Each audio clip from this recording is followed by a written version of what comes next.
আসসালামু আলাইকুম। আমি আসছি ঢাকা জাতীয় বৃক্ষ মেলায়। এখানে একটি নার্সারিতে ঢুকলাম, দেখলাম এখানে বিভিন্ন প্রজাতির আম দেখা যাচ্ছে। আমের জাতগুলো হলো red ivory, three test, banana mango. এরপরে এখানে দেখতেছি আছে বাড়ি four, apple mango,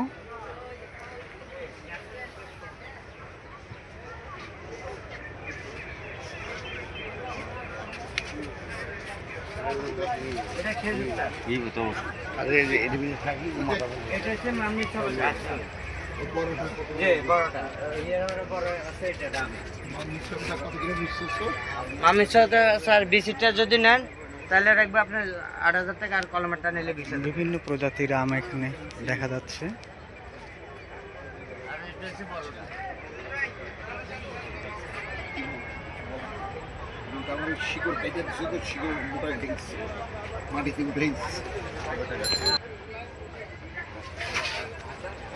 Amrapali sir.